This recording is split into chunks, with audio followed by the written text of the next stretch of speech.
Tímido pode não ser o fim do mundo e acredite, há vantagens em falar menos e ser mais precavido.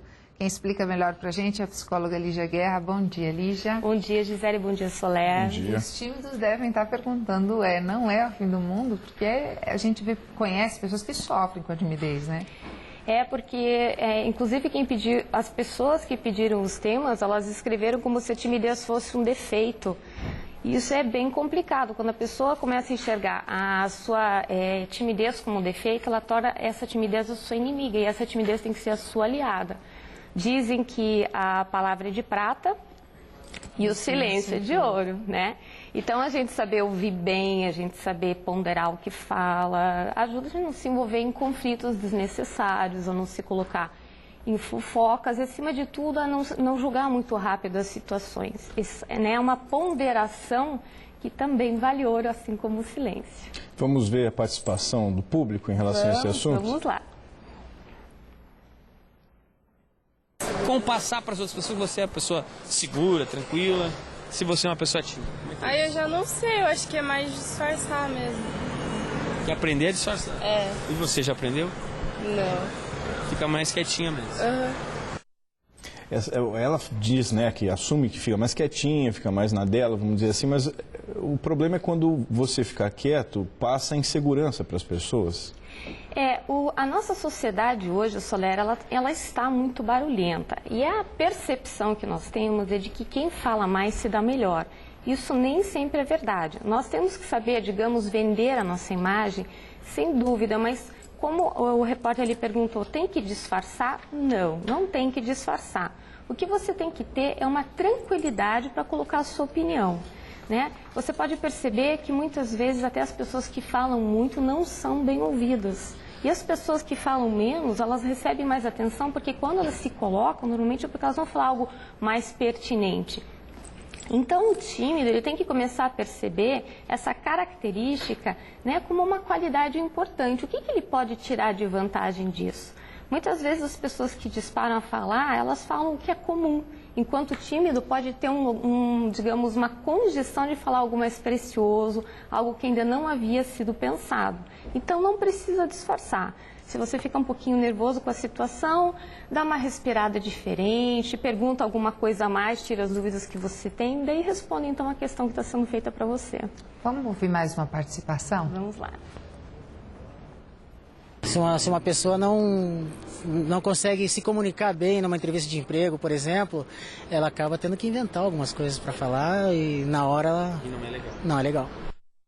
Tem essas situações também, né, em que a timidez pode realmente atrapalhar, como uma entrevista de emprego, né? Uma dica importante para quem vai fazer uma entrevista de emprego é que a pessoa treine em casa. Por exemplo, se ela tem uma filmadora em casa, ou se ela não tem, que ela empreste de um amigo, e que peça para alguém fazer, né, essa dinâmica com ela, fazer algumas perguntas e depois ela se assiste em casa. Ela vai poder ver o tom de voz dela, a postura dela ao falar, o que ela pode melhorar nessa entonação. Então, estudar a empresa é importante e saber o que essa empresa faz e tudo esse conhecimento, mas saber se colocar na hora da entrevista também é importante. Já é um primeiro teste. Você está falando em questão de emprego, a gente está falando, vamos ver só mais uma participação, você quer ver que curioso? Eles não se expressam suas vontades, às vezes em público, na escola, daí Com medo? ficam frustrados, tem várias maneiras de perder e ganhar na vida por causa da timidez. Só vejo desvantagem, vantagem não vejo nenhuma. Você, não sei se notou, mas ela é entrevistadora. A Rita, ela é entrevistadora, trabalha como entrevistadora. Você viu a opinião dela? A opinião dela é forte, incisiva, não vejo vantagens, mas tem sim. E eu digo mais, as pessoas que são tímidas, elas têm que trabalhar uma questão, assim como o extrovertido também, mas o tímido ainda mais, que é a humildade, é ela parar de focar nela. O problema do tímido é que ele fica tão preocupado com a imagem que ele vai transmitir, que às vezes ele esquece o que ele tem que falar. Então, se você começar a falar com o seu coração, se você se preocupar mais em passar a mensagem, se preocupar mais com o que o outro vai levar de bom com ele, do que com aquilo que ele está pensando sobre você, você vai ter condição de enriquecer o que você está falando. Tanto para si próprio, porque você vai estar pensando com mais calma, quanto para o teu interlocutor, seja uma plateia, seja um grupo pequeno de pessoas. Então, foque no assunto, foque no tema. Não fique tão envaidecido a ponto de achar que a sua imagem é tão importante. O que você tem a dizer tem que ser muito mais importante, né? Então, aí você começa, então, a se preparar de uma forma diferente para essas situações. E quem convive com uma pessoa tímida, tem alguma coisa que pode fazer para ajudá-lo? Principalmente os adolescentes. É natural que os adolescentes se sintam mais intimidados, né? Principalmente fora do grupo mais comum, escolar, enfim. Mas tem alguma coisa que a gente possa fazer para ajudar as pessoas mais tímidas? Eu acredito que procurar espelhar para elas aquilo que elas não conseguem ver em si próprias, começar a trazer as qualidades que às vezes o tímido não enxerga. E é bem interessante isso que você colocou, Gisele, porque os adolescentes eles são muito perceptivos em relação às qualidades dos colegas. Por exemplo, em momentos de escolha profissional, às vezes o adolescente está perdido. Uma palavra do amigo diz, poxa, você leva tanto jeito para determinada coisa, aquilo dá uma iluminada na cabecinha do amigo. Então, colocar para o seu colega, para o seu amigo, poxa, você é bom nisso, por que você fica envergonhado em puxar essa pessoa para o grupo e trazer ela justamente para aquilo que ela é boa, fazer ela ajudar naquilo que ela realmente tem capacitação. Às vezes ele não é tão bom para falar, mas é bom para estruturar um projeto, por exemplo. A gente tem mais uma participação que vai falar sobre um dos grandes temores do tímido.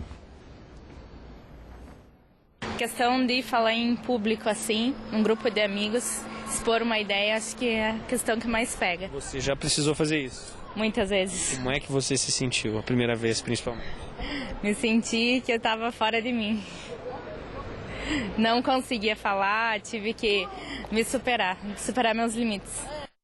Bom, Lígia, você já deu a dica aí de se filmar, talvez, né, e de prestar atenção na mensagem mais do que no que a pessoa lê de você como indivíduo. Para quem vai falar em público e não consegue, que dica que a gente pode dar?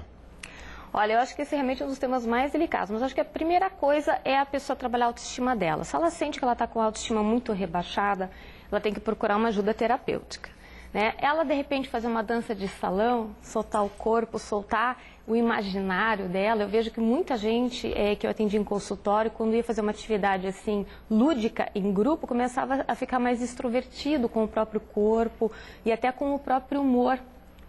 E aprender algumas regrinhas sobre si próprio. Se você é bom brincando e se isso te ajuda a relaxar, a sorrir, use mais isso. Então, veja as alternativas, seja um esporte, seja uma conversa informal com os amigos, isso sempre vai ajudar de alguma forma diferente.